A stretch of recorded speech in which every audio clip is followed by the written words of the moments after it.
Hello everyone, we are live on Facebook and Instagram. I have in studio with me Ashley Bratcher.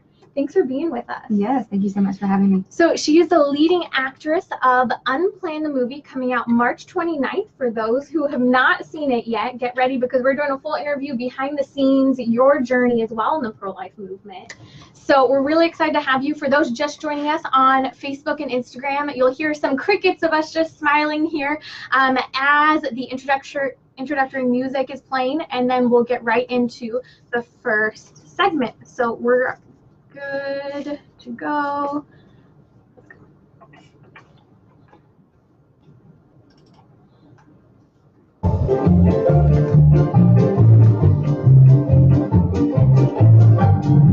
You're listening to Trending with Timmerie, offering an eternal perspective on today's hottest topics. National speaker Timmerie Millington has been a passionate advocate for life as long as she can remember, helping Gen X through Z answer the call to true feminism and authentic manhood.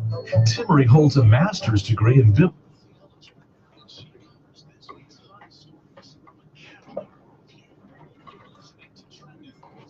Is this better?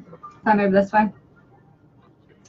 Hello, good to be with all of you. In studio, I have a great surprise for all of you. In the pro-life world, for those who are following it, Unplanned, the movie, is coming out on March 29th. Now, some of you may have heard last week, Robia Scott was with us in studio, and she kind of played the villain of the story who really groomed the main character, or really the person behind the story, Abby Johnson, who found herself participating in the oversight of over 22,000 abortions. And then she had a moment where she ended up witnessing an ultrasound-guided abortion, and it changed her life. So here in studio with me is Ashley Bratcher, who actually plays Abby Johnson in the movie.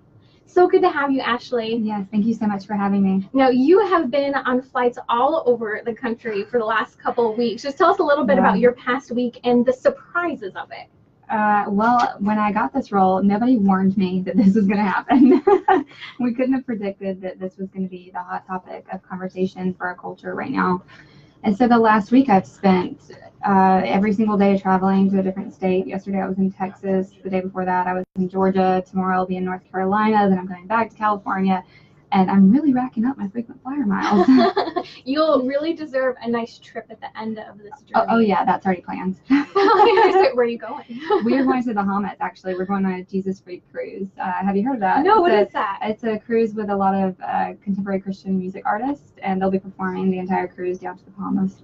Wow, yeah. How neat. So that's yeah. going to be very, both a cruise that's enjoyable, but also spiritually enriching as well. A nice spiritual retreat.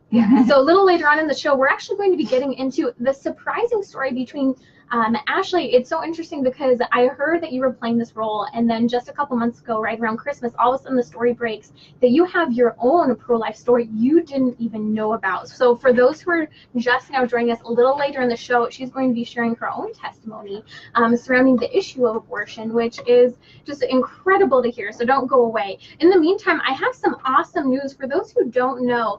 All across the nation right now, 40 Days for Life campaigns are taking place where you can go and pray and fast in front of an abortion clinic. Now, part of those campaigns that many of you might have heard of or be participating is part of Abby's story. So can you start with telling us how you came to the role of Unplanned? Oh, wow. Actually, the role of Abby and Unplanned came to me, honestly, and it was through God, and it was through one woman's obedience to listening to the guidance of the Holy Spirit. It was a follower of mine on Instagram. She had committed herself to praying for people in the film industry. She was not an actress, a producer, a writer, nothing. She just committed to praying for people in the industry. She and I had connected on Instagram about 2 years ago now, and she'd been praying for me. She reached out to me and said, Ashley, I really think that you're meant to play this role. And at the time, I didn't really know her, so I thought she might be a little crazy. A little bit of a stalker. Yeah, and I was like, you're so sweet, thank you so much. And then I kind of blew her off. But she was persistent, and a couple weeks later, she said, Ashley, have you auditioned yet? I really, really, really think that you're meant to play this role. Will you please just look at it? And I thought, okay, well, if she's so persistent about it, I don't have anything going on this next couple of days. I'll take a look at the script. So I got a couple of pages from the script, and I was just so interested because Abby is really fun and charismatic and so likable and dynamic. And in the few pages that I got, I knew that she worked at Planned Parenthood, but I was really curious if she was going to become pro-life because I didn't know who she was. And that was when I looked her up and I heard her testimony for the first time. I was completely floored. I felt like I had waken up. I mean, it was like blinders had fallen from my eyes, and for the first time I realized that I had been blind to what was really happening. It shook me to my core. I remember going home and telling my husband, I have to be a part of this movie. I have to help tell this story. The world needs this story. Now, at the time, what was your position on abortion? At the time, I considered myself pro-life in the sense that I would never have an abortion, but I could never tell any other woman that she couldn't have one, which in reality is being pro-choice. I mean, it really is. So I was just kind of middle of the road, and it was because I didn't have the education. I didn't know exactly what happened during an abortion procedure. I also didn't really understand fetal development like I do now, which is really kind of embarrassing to say because I have a 9-year-old child. So looking back and understanding it from a scientific standpoint and understanding when life begins at the moment of conception, how it's confirmed by science that a unique individual is formed with its own unique DNA. Like how could I have been so blind to not understand and realize that? So this role has definitely just opened my eyes, and I've become a pro-life advocate in addition to being an actress. That is Ashley Bratcher. She is the leading actress of the movie Unplanned in theaters on March 29th. You're listening to Trending with Timmerie. Ashley, it's so interesting because it sounds like ultimately you're reading the script, you don't know where it's going. You find Abby's testimony, and that testimony completely changed your life story on the issue of abortion. That you suddenly really took this role as a pro-life activist in many ways. Yeah. Because you saw this story and be sure. Now, something really exciting I heard, actually, you tweeted this out, is that on iTunes, this film, the trailer was trending. Tell me a little bit about that. Yeah, when they released our trailer, it trended at #1 on iTunes. Wow. It was insane. And God is so funny and so good and so personal in how he speaks to us. Because I remember looking at the list of all of the movies on the rankings of iTunes, and we were above Aladdin and Avengers Endgame. Wow. And I'm a huge Disney fan and a huge Marvel fan. So I just remember looking at that and thinking, look what God did. How good is this? Yeah. And looking at how so many people, yourself, Robia, the directors, the producers, all these people, I mean, I know so many people who are involved in this film, but each day I find out more people who are helping in promotion or volunteering their time, choosing to take on these roles they never would have expected. I think that we're at a point in history as the nation is trying to, or should I say politicians, are trying to bring about full-term abortion, which is already accessible. It has been for years here in California.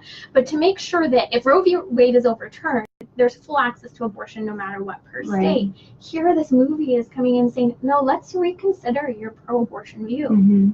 So what would you say is the greatest impact in the movie? Like that one scene where you think, if anyone saw this, I really hope they see this part and it touches them.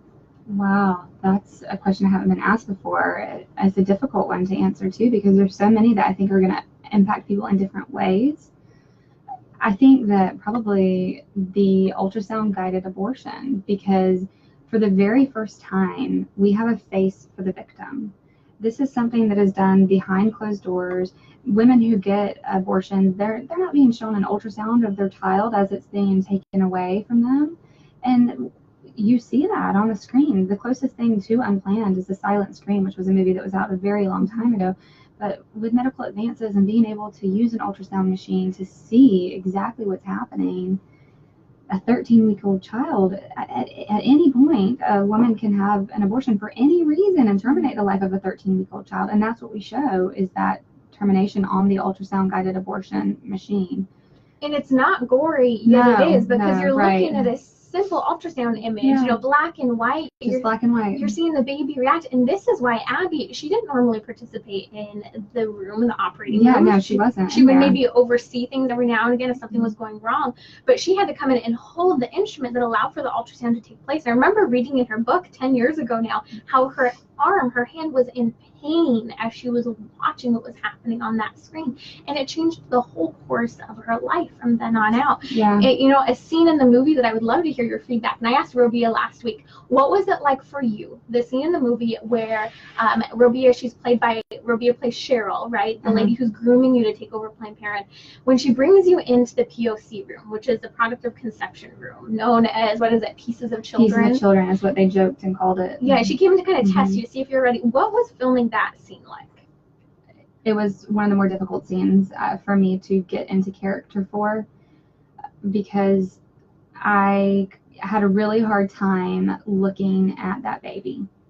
And even though I knew that it was just a prop, that it wasn't real, being able to get in that moment and imagine that this was my life as Abby, and I was getting ready to come face to face with this baby that had been ripped apart, I had to step out several times. There were so many times before we started shooting that scene that I just stepped out and I was crying in the hallway, and I just kept saying, I don't know if I can do this. And it makes me emotional now because I feel what I felt then. And I just had to pray, and I had to think about it, and I had to do what Abby said. And she said during that time, it was about science. It was no different to her than dissecting an animal in science class, and I had to think of it that way. So I just had to use some sort of substitution and say, okay, this isn't real, Ashley, this isn't real, this is just like dissecting an animal, so that I could go back in there and understand and try to just push through it, because I had a really, really hard time getting into character for that. One of the hardest things for me working the pro-life movement is hearing these stories of women and children, botched abortions, and stories of women who were forced to have abortions or who had abortion years later, their regret looking back. It's a topic you have to almost begin even when you're involved in the movement, just like you were having to desensitize yourself during that scene, that sometimes if we were to just think enough about the issue of abortion, it would bring us to our knees in tears. Yeah. I was listening to one of the House representatives in Georgia during their heartbeat bill debate, and he made the comment that abortion is so far beyond the scope of polite conversation that we can't even talk about it. We can't even look at it. And he's right. He's right. We cannot come face to face with the ripping apart of a human being, and we have to. It is time that we must do something. And I think sometimes people become angry when you talk about abortion because they don't know what to do, or they themselves in some ways maybe have been complicit, or they kind of shut down. And so that anger that people have to you, if you're talking about abortion, don't be afraid, because that anger is at the issue. Even if they're disagreeing with you, they're angry with the issue, not you. Right. So we're going to come back sharing a little bit later on about Ashley's story and some of the major pro-life successes sweeping the nation as they're trying to legalize full-term abortion in each state. Okay, let's go ahead and... So how you doing? I'm good. Okay, we're going to head right into our next segment. Okay. And what state are you from? I live in Georgia now. In Georgia. Mm-hmm. Okay, you're originally from Ohio, aren't you? North Carolina. North Carolina, okay.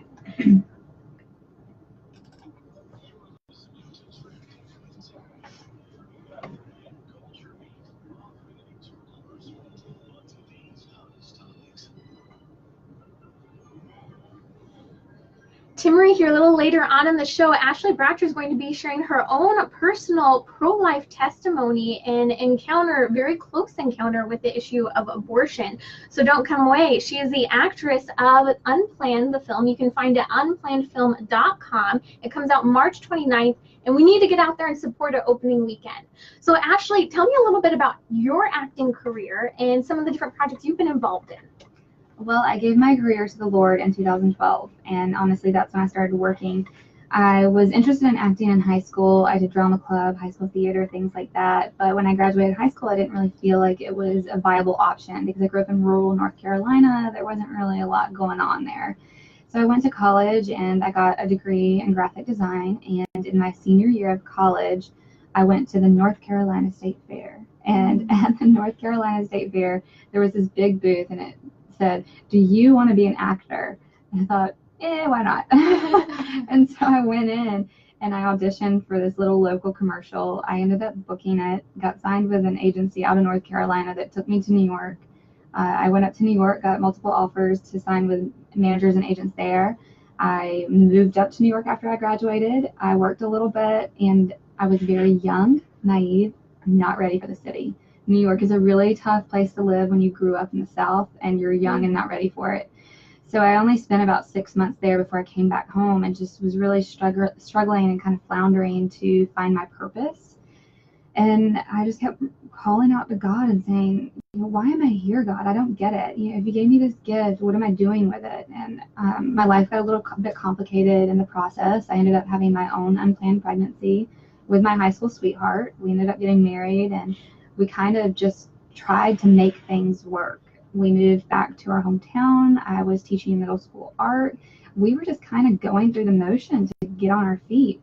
I remember talking to my students one day and letting them know a little bit about my past and telling them, if you're passionate about your craft, you can always make a living at it. Being passionate about something is proof that God put purpose in your heart to do something with it. And I thought, oh, well, maybe I should kind of listen to myself here. And so I went home, my husband and I had a talk, and I just thought, I don't want to live this life with regret. I don't want my son to think that I had to give up everything that I dreamed of because he was born. Like, I know that we can do this. There's an industry in North Carolina. Do I have your support to go for this? And he said, yeah. And we started searching for jobs on the coast of North Carolina. There were studios there that were doing really well. I got an agent there, and I gave my career to the Lord that year. And he really blessed it because I said, okay, God, take over and do what you want. And he kind of took over, and it's been one crazy ride since. Wow. So you were also in the God's Not Dead movie, if I remember correctly. No. So the writers and directors of Unplanned are the writers and directors of God's Not Dead. So tell some of the projects you've been involved in. So I the very first movie I ever did was this little film called The Perfect Summer, which was on Up TV. I had one line, and it was, "She's inside." That was convincing, right? You practiced that hundreds of times. Oh my gosh. Too. I remember getting the script because they had booked me and didn't tell me what the role was. They just happened to like me, and so they booked me. I remember going through the whole script trying to find my line, and I found it, and it was one line. And I was just, I was so devastated, but then at the same time, I remember getting to set and being like, this is going to be the best line of the movie. Like, I'm going to do so good. But isn't that the story of so many people's careers? Like, you think, oh man, I'm so talented, I'm ready to go out. Maybe you just graduated college, or maybe you're going into your first college course, or you got this new job, and you're like, I'm going to be great. And then, it's something smaller, or like a more getting humbling. Coffee for somebody. And, yeah. It's a good lesson. And I want to touch briefly. I'm really impressed, the challenges of going to New York. I'm proud of you, man. It's hard for so many people. They move sometimes to the big cities. I see a lot of people moving to California, and they come from the South, from the Midwest, and they say, man, it's so different here. There's a sense of superficiality and even challenges to our sexuality that are so hard, yet you thought you needed to get out of that. Oh, yeah. The Lord spoke very clearly to me. I have had a love-hate relationship with God, if you will. I kind of found my salvation when I was 13. I was in and out of church. I didn't grow up in church. My family were holiday Christians, and we went Easter, Christmas, and also because we live in the South, we went during softball season. Wait, why? Because you had to attend church to play softball. Oh, okay. Everyone can stop judging me now, though. So it's not to support your team, not prayers for the team. That's the only way you can play. It was the only way you had. But I mean, it's a good campaign to get people in church. You can't play. You can't be on the team unless you're in the church. So yeah, we went during that time. But so I was in and out of the church. I didn't really have that consistency. And it wasn't until I was older that I really found and grew in my relationship with Christ. And because of that, he always just had this really amazing way of, no matter how much I was rebelling, to just gently remind me that he's right here. I'm right here, Ashley. I'm not leaving you. No matter how much you want me to, I'm not leaving you. And I remember being in New York at one of my lowest points in my life, and just not knowing where things were going to go, and being so depressed. And I just really felt God speak to me and say, if you don't change, this is going to be the end for you. And I was going down a really dark path, and I felt it. It just shook me. And it was about a week later that I decided to go home and try to figure out what I was going to do. But if you weren't open to God, if you weren't open to prayer, it's not something you would have been aware of. You would have just felt conflicted, but without prayer, we don't make changes. And that's something that I pray for my son. You talk about, having the awareness. I think one of the most important prayers that you can pray over your children is that they have an inescapable God awareness.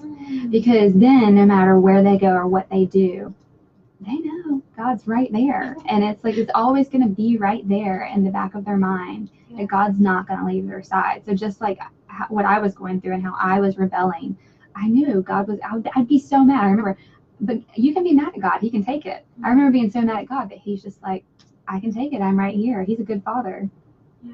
That's Ashley Bratcher of the movie Unplanned. She plays the leading role of Abby Johnson in the movie. It comes out March 29th. To get out and support it, especially send high school students. Maybe you get together a group of high school students. Maybe you know someone, say, hey, I want to sponsor the pro-life club at this school. Or maybe get together, someone to donate to a parish and send a bunch of the youth group kids there, because this is truly a life-changing movie. But I want to talk, Ashley, it's incredible when you're sharing part of your journey, because you're saying, I gave my career to God. And here I tried to have an acting career. I went to New York. I came back. Just the perversion and what you're surrounded by was too challenging. But when you chose a role that our Lord really placed in your lap, look at what he's doing with it. I mean, #1 trending on iTunes, the #1 trailer. And I think that it's really going to sweep the nation with a lot of people who are going to be in uproar over the film, but transformed by it. So, you just saying that makes me, it overwhelms me with emotion, because I think that what we've done is so much bigger than ourselves. And God is really honoring our effort to please him. You're listening to Trending with Timmerie. Really awesome news. This past week, the Illinois state legislator at the Capitol had to shut down. Did you hear about this? No, I didn't. Because the halls of Illinois state Capitol were full of pro-lifers opposing the late-term abortion law. Amen. They had to shut down the building. And this is stuff we're starting to see across the nation, but it's not making mainstream media. Now, another thing that you don't see coming out in the news is that Abby Johnson ended up going on to form her own organization, and then there were none. Can you talk a little bit about her organization, work she's doing now? Yeah, that was one of the most incredible things I learned about her when I was researching her for the role. She founded the organization, and then there were none, because Abby believes that the way to end abortion is from the inside out. So if you can get clinic workers out of the clinics will cease to exist. It's really actually pretty brilliant. And so when clinic workers decide that this isn't a place that they want to be, this isn't something they want to be a part of, she's right there to say, we will help you get out. We will support you financially. We will provide you with counseling. We will make sure that you are not left behind. And to date, she has seen almost 500 workers leave the abortion industry, and I want to say about 10 of them were doctors. I have right here, for those who are watching us live on Facebook and Instagram, looking at this picture, almost every single state she has pulled abortion workers out, and 7 of them were abortion doctors, providers. Like, what Ashley is saying is so powerful, because some people, think about yourself when you're stuck in a job. You want a new job, maybe for whatever reasons, emotional connection, fear you don't step out. Same thing about people who are in the midst of committing abortions. They want out. Yeah, and Planned Parenthood doesn't make it easy for them to get out. It's been reported by some of their former employees that they were threatened, that if they were going to leave, they were not going to get a letter of referral, that they would give them the worst referral they'd ever received. So these are people that are trying to provide for their families too, and they had no exit strategy. So Abby allows them to say with, confidence that they don't have to do this, that they can leave and they have somewhere else to go. And what's really interesting about almost 500 people doing this and leaving abortion clinics is that you have to ask yourself, why? Why are 500 people from across the United States who don't know each other sharing similar stories and choosing to leave this job? If you are pro-choice, you really have to think about that. What are we missing that many people would leave and join the pro-life movement? And why are they being silenced? And why is Planned Parenthood fighting to retain their workers? Exactly. There's a reason for that. Because when you see, the reality is a lot of people don't like seeing what abortion is, and I think that's the power of this movie. It shows the ultrasound, it shows the aborted baby torn to pieces, mutilated like a battlefield, with arms, legs, everything there in the earliest stages of development. And people don't like showing that. It's upsetting to them. But I have to say, for me personally, seeing what abortion was part of what changed me to be totally committed to the pro-life movement. Mm-hmm. And this is a story of most people, but unfortunately many Christians don't want to go that far to expose the images of what abortion is, even in an educational setting. I mean, I think it's no different than Passion of the Christ. Mm-hmm. Look at what a culture shock that was and how many people it brought to their knees. Sometimes the things that we need to see aren't easy to see, but they're important. They're important. They're life-changing. Yeah. I hope this movie calls more people into their mission. I want to remind you, go check out the movie unplannedfilm.com. But also, if you're interested in Abby's work, helping maybe people you know who are working in the abortion movement, check out abortionworker.com. They help with supplementing income. They help you in finding new jobs and maybe even heading into job training to really get those certifications and things you need to take the next step in your career. If that's you or someone you know. We'll be right back with Ashley Bratcher. Okay, flying right by. Yeah, that's great. Okay, anything major stand out? You're like, oh man, I really want to share this story. No, you're wonderful. I'm enjoying this. Oh, good. Hopefully it's a little restful for you. Okay, we're going to go ahead and start with our next segment. We're good to go.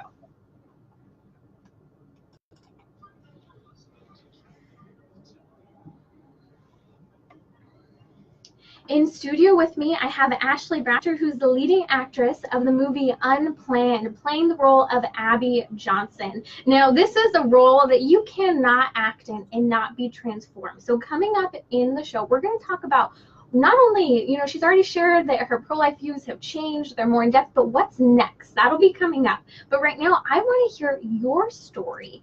So when you took on this role, you were a little nervous to call your mom and tell her that you were playing this part. Tell us a little about that. Yeah, when I was offered the role, I only had a 4 or 5 hour notice to get on a plane and go out to Oklahoma. There was no hesitation. I said yes. God had prepared my heart. I knew I was called to do this. So my husband and I were in agreement. I got on the plane before I got home from work. I landed in Oklahoma, hit the ground running, getting ready for 7 to 8 weeks of production. Because I had left so quickly, no one really knew what I was doing. My mom called me on the 4th day. I needed to tell her I was in Oklahoma and that I was making this movie. And I was really hesitant to share Abby's story because she had shared with me when she was in high school, she'd had an abortion. That was something I had known for a long time. It was just a casual conversation. But when it came time to explain this movie to her, I did not want to hurt her in any way. I didn't want her to feel like I judged her. I didn't want her to think I loved her any less, because that was not my intent in sharing this with her. That's not the intention of the movie. It's all about grace and love and forgiveness. And I was really proud of this story. So as I started explaining Abby's testimony to her, she broke down completely. She was sobbing through the phone uncontrollably, and she said, Ashley, I need to tell you something that I never told you before. What you don't know is that when I was 19, I was at the clinic for the second time. They called my name back. I was on the table being examined by a very pregnant nurse. I got very sick to my stomach. I knew I couldn't go through with it. I got up, I walked out, and I chose to have you. Now, I had no idea. I can imagine the silence on your end of the line. Yeah, and what made it more awkward is that I was sitting in a beauty salon. So I was in the process of having my hair colored red, which was a really long process because I have dark hair. So I'm sitting in a beauty salon with aluminum foil sticking out of my hair, crying like a maniac. I didn't have words. People are just looking at me like, is she okay? And my mom is just on the phone, sharing her heart, and I am just in complete silence crying. So I just said, wow, Mom, I need to call you back. And that was all I could say. That was really all I didn't know how to process it then, and there was just too much going on, and I was in a beauty salon, and I needed a private moment to come to terms with that and really think about it and understand what that meant, because to have someone tell you that you were seconds away from never having lived your life is a really provoking thing to hear. I don't know how to put into words what it's like to think that I almost never had my child, my life, my husband, the relationships, my relationship with my sister, to think that all of that just never existed. I can't even, I'm speechless right now to even try to explain what that feels like.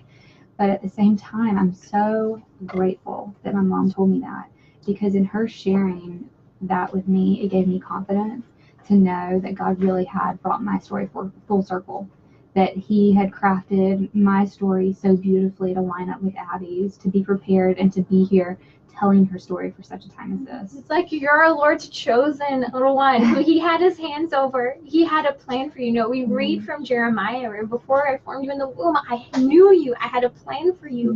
And here you are. You were made to act in this role, but you were made to live, not to have your life taken away. Yeah, it's pretty incredible. It's beautiful. So what happened? You know, how long did it take for you to call your mom back? What did that conversation look like? Oh, it really took a couple of days. I mean, because we were 2 days away, not even 2, we were a day and a half away from beginning filming, and I didn't have a lot of notice. I had over 100 pages of dialogue to memorize. I didn't know who Addie was. Didn't you create your own costumes as well? I think I read something about you sitting like the costume wardrobe. Okay, there's stories that come out sometimes. You read stuff, I'm like, I've got to ask her. If you No, I am not that talented. No, we had an incredibly wonderful wardrobe designer. Her name was Anna Redmond. She was fabulous to work with. No, I did not. I would not have been able to make it. Those are those stories where you've got to ask first. I'm like, oh, that's interesting. Yeah. No, but I did have a lot of pre-production meetings, and I still had a lot of research to do, a lot of lines to memorize. And I remember just thinking, I can't get distracted right now. I know that this is a part of my story, and I'm just going to use it to find confidence, because it was confirmation, and it was meant to bring me joy. You know, it was meant to let me know that she was proud of me, and she was proud of the fact that she had chose to have me. And so I just really focused on that for the moment. And it was maybe 3-4 days later that I called her back, and we had a longer conversation about the circumstances surrounding that decision and my father's involvement. And I had talked to him about it as well. And it just started to bring healing in our relationship. We haven't had a really close, great relationship. And so this is something that's kind of started this healing process, and it's still a work in progress, but I see it happening. It was almost like that unspoken thing, it sounds like, between you two that needed to come to fruition. Discussed. Now, you're listening to Trending. For those who are just joining us, you're sitting in your car, wherever you're at. This is a powerful interview, so I'm going to ask you guys, head over to radiotrending.com. This episode will be up this week. You can share it. Maybe you know someone who has had an abortion, been in the pro-abortion movement, or is on the fence. Please share this interview and invite them to go see the movie with you. Coming out March 29th, you can find even some free screenings across the nation. I've been posting them on social media about here in Southern California, but unplannedfilm.com. So Ashley, in hindsight, looking back on this, sometimes people hear that they have a family member who's had an abortion, and they go, okay, it's kind of something that's happened, it's a part of history. Now looking back, it's challenging because you actually have a sibling who's missing. And that's something really tough to process when you think about it. In hindsight, how do you think about the topic now after having acted in this role? I think that we need to choose our words with intention, with kind and loving intention, because 1 in 3 women have had an abortion. So that means that if you're sitting in church, the likelihood of one of the women on your pew having had an abortion is pretty high. So when we address this conversation, it needs to come from a place of love, so that women can find forgiveness and healing. When you talk about, having a missing sibling and things like that, that is something where we have an opportunity to mourn and celebrate that life and say, I'm to say, to honor that life and say, you're not forgotten. This may have happened, but you're not forgotten. And to say to my mother, you're forgiven. And another thing that really bothers me about some people in the pro-life movement are using the words, when people use the word murderer, and they say, like, abortion is murder. Okay, well, a big thing for me is intention. And that is a big part of murder as defined by the law. Intention is required. Well, Planned Parenthood does a really wonderful job of campaigning to make women believe that it's just a clump of cells. Or their intentions are very good. Yeah, exactly. That they're doing what's best. And these women aren't going in saying, I'm going to go murder my child. Like, that's not what they're doing. And we need to make it obvious that we are compassionate and we care. And I think that when we use words like murder and killing, we're not creating a safe environment for women to come to us and say, I need help. We're instead judging them and condemning them. And then women who are post-abortive, this is guilt they carry with them for the rest of their lives. They're not, as soon as you say murderer, they shut down. They don't want to talk to you. And although the language might be correct, it's not the language that's going to win souls. It's not the language of conversion. And you're supposed to find a common ground when you're talking to someone, whether you disagree or agree with them. And even if you're challenging them, you don't challenge someone by calling them names. You know, it's a fallacy. Exactly. And that's why I say it's so important to consider the intention of your language. You know, the word tells us that the power of life and death is in our tongue. So how we speak to each other needs to come with intentional love. An ironic moment, well, irony would be the wrong word, but a moment that's interesting in your story is your father ended up going to a pawn shop and pawning his gun in order to have enough money to save your life. Now, the power behind that in so many ways, you know, just to think about such a violent act that takes place in abortion, right? But also they're going, okay, well, what do we have that we can give up to make the sacrifice to bring this life into the world that we've already created? It's in the world, but to breathe its first breath outside of the womb. Yeah. Well, the shotgun was intended to pay for the abortion, and it was because they didn't have enough money. And then when my mom walked out and chose to have me, that money is what gave me life. She got a crib, she got maternity clothes, she bought baby clothes, and the very thing that was intended to be used to kill me gave me life. Now, with your mom seeing that nurse when she was on the operating table, about to abort you, she saw this woman who was very pregnant. Did that have a big impact on her, the fact that she was pregnant? She hasn't really spoke much into that. I know that she was aware of it, and I think it was something that did kind of set off an alarm in her brain. Like maybe even, you know, the Lord speaking to her through this woman inadvertently. I know that had to be difficult, to be pregnant and to see a pregnant woman assisting you with your own abortion. Yeah. Well, and that's also Abby's story, which is so interesting because she ends up getting pregnant while working for Planned Parenthood. And she's like, well, isn't this kind of a conflict of interest? And Cheryl, her boss, who was with us last week, Robia Scott, who played that, said, no, it's going to make people want abortions more. Why do you think Cheryl told Abby that? You know, I don't really have an answer for that because I can't comprehend it and understand it. It's a moment I can't fully understand. I don't remember in the book why she said that. Unless she's just was repulsed by it. And another thing, though, about the role of Cheryl, the character of Cheryl, we were very kind in our portrayal of her. I know you've seen the movie and she seems very over the top, kind of evil intention. But in real life, the accounts that we've had of her being described in real life were far worse. So I think that in her saying that, maybe it was a way for her to say, it's so repulsive to see a woman pregnant, trying to work. Look how hard it is. She has to be here working while she's pregnant. I don't know. I really don't know what it was. I couldn't comprehend her saying that. Unplanned is going to be a very difficult movie to watch. Trust me when I say this. However, I want to challenge all of you to watch it and know that it actually can bring about a great amount of healing for those involved. You're listening to Trending with Timmerie. I'll be right back with Ashley Bratcher. Okay. Thank you for letting us go there. Yeah, no, that's fine. That's fine. And little did you expect that you would be doing marketing and promotion for a movie and then sharing your family's story. I know, it's crazy. It's been vulnerable, but that's good. How's it been for your mom? I've been protecting her from the media, honestly. She's still healing. She's not there yet. So we've allowed her to have her privacy. Yeah, good. Okay, we're going to come up. We're on our last segment. Flew by. So anything really specific you want to cover during this last segment? Otherwise, I'll... No, you go. You run with it. Okay. Yeah, I like where it's going. Okay, good.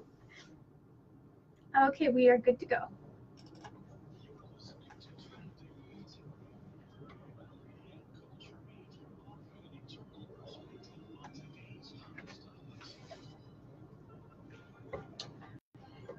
So good to be with all of you. A shout out if you want to see what's going on with this crazy host of yours and her guest. This is Timmerie. My guest is Ashley Bratcher. You can head over to Facebook and Instagram. A little later we'll post on YouTube and watch what's happening in the studio. Hear kind of some of our behind the scenes conversations as well. But we're going to talk a little bit more about Ashley's role in playing Abby Johnson in the film Unplanned. Now, before we do that, I have another piece of fantastic news, and that is right now we are seeing across the nation the fight for the pro-life movement to be the standing ground here. And Ohio is just another state. We just saw in Ohio, they received word at all the Planned Parenthood locations that over $600,000, I think between $500,000 and $600,000 of state funding to the clinics that they were receiving is out of there as of like within the next couple of weeks. Awesome. It is so good to see.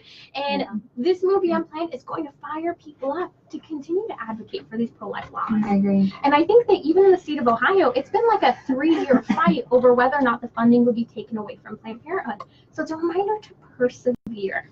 Ashley, during your role in Unplanned, I would like to hear some of the key moments during the movie that really impacted you. Oh, everything. But in particular, there is a scene where Abby has a chemical abortion. It's the RU486 pill. And something that I didn't realize was that when women have a chemical abortion, they're given one pill at the clinic, and then they're sent home to take the other pill and then essentially deliver their own child At home, at home alone without a doctor's supervision. Well, Abby had some serious complications from that, and she hemorrhaged and nearly died. So filming that scene was one of the most emotionally challenging scenes I've ever filmed as an actor. It was physically challenging. I was so sick to the point that I actually threw up in the scene, just imagining what she was going through. And I had no idea. I had no idea that this was a thing that happens more frequently than Planned Parenthood would have you believe. They talk about making abortion safe and legal and rare, but none of that is happening. The only thing that is happening is that it's legal. It's not safe, and it's not rare. Well, and the reality is that RU486 abortions, chemical abortions, two-sided pills are becoming one of the most common types of abortions now, because you can do it in the privacy of your own home. But the reality is, I worked in the crisis pregnancy center for 5 years, and we would have women who would come in having had RU486 abortions. I would counsel the women for the abortion clinics who were there for a surgical abortion after already having a chemical one. And they would talk about how I just felt like I deserved this. I didn't want to call my family members, my boyfriend. I didn't want to tell my husband what was going on. I didn't want to call 911 because I knew at the end of the day, the life of my child was being taken. And so many women feel like they deserve that. Yet the pain of what women are going to, I mean, I had one woman not too long ago, a couple years ago, she said I was passing blood clots so large I didn't know whether or not my baby was inside it over and over again. And Abby did that for 8 weeks. 8 weeks she passed blood clots and had cramping. And one thing I also didn't know was how developed some of these babies are when they're aborted with the chemical abortion, with the pill. And they just went in. There's a moment in the scene where I reach down and I pick up the plump, the baby, and I put it into the toilet. And people were just like, wow, that's kind of like putting a goldfish in the toilet. Like, would you really do that? And yeah, that's what women do. They tell you when they send you home, don't look in the toilet. Sit on the toilet, don't look, and flush it. And it just really, really just bothered me so much, because I thought, oh my gosh, like this is what we think of life, that we would flush it down the toilet like a goldfish. But that's just the instinct, is to pick it up, and where you put it, that's where you put it. And they tell you, don't look, flush. It's so horrible. Well, it's so sad because many women actually end up burying their babies themselves too, who are so moved. They see this. I remember a woman I was counseling. She had taken the RU486 abortion pills, and she ended up changing her mind. Now, for those who are listening, this is a tool for your pocket you should have in your back pocket. It's abortionpillreversal.com. A doctor that I've worked with, Dr. Delgado down in San Diego, he really created this process. It's something similar to like if someone's miscarrying their child, you give proper amounts of progesterone, various hormones to help really support the pregnancy so that the abortion or the miscarriage does not take place. And so that's abortionpillreversal.com. There's a network of doctors across the nation who are willing to help. And they've had over 100 babies who are not only alive and kicking after an attempted abortion, but they're healthy. They're doing great. But one woman I was counseling with, I remember she was starting to take the supporting hormones to help support the pregnancy after she had already started the abortion process. And she ends up having a lot of blood clotting. She went into the abortion, or not into the abortion clinic, into the emergency room that night. And the ER doctors forced her to take the second set of RU486 abortion pills, saying, if you try to save this baby, the baby's going to be deformed. You're going to have health complications. And it was so heartbreaking because they made her take the second set of pills, but they didn't admit her. they didn't keep her in the hospital. They sent her home bleeding blood clots, and about 3 days later, she ended up having a little baby who she could hold in her hands that she buried in her grandmother's jewelry box. Oh gosh.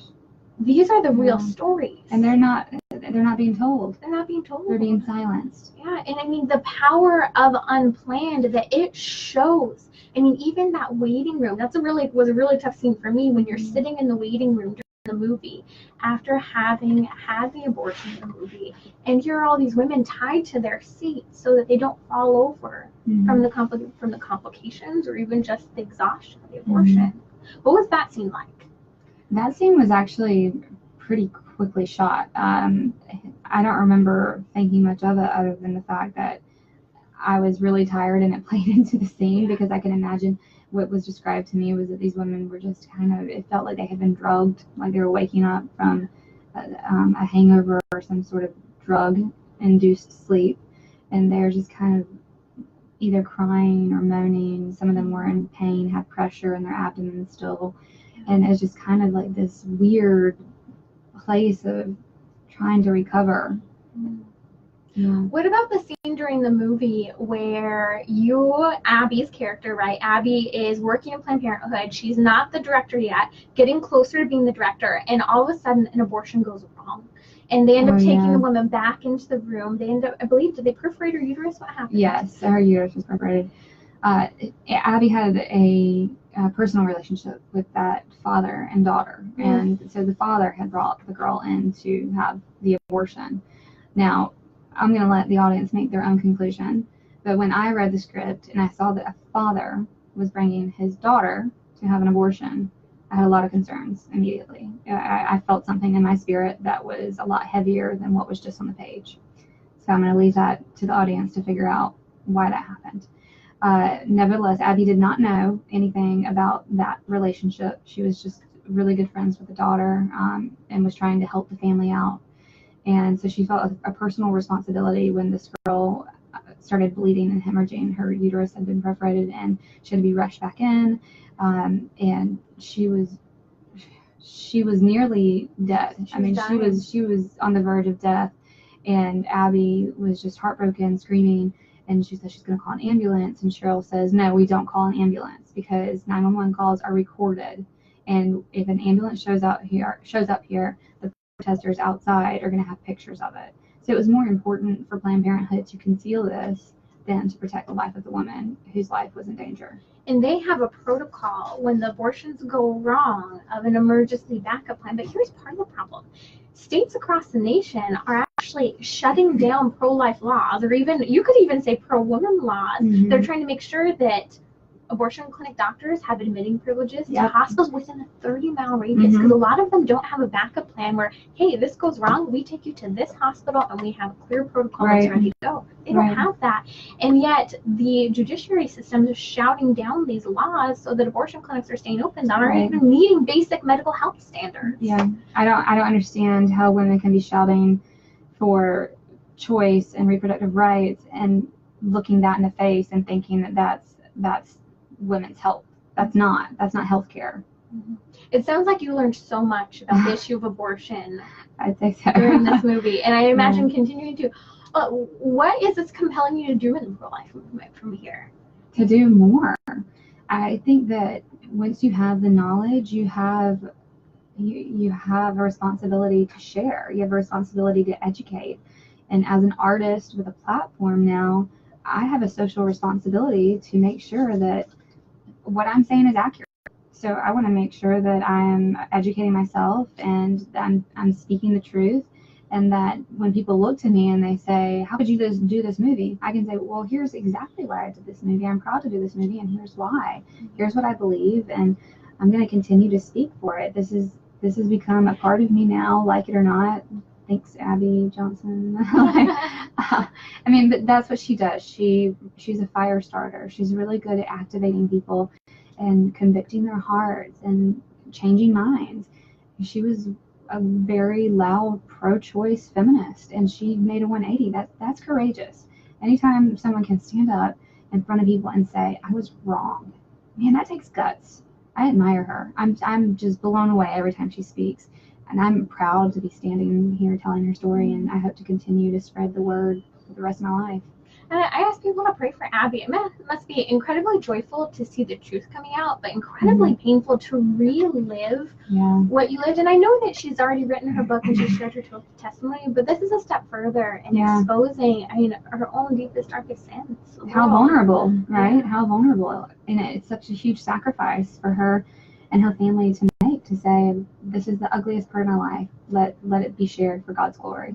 Ashley, where can people find you online? Ashley Bratcher on Facebook. You just search me, I'll pop up. And then _@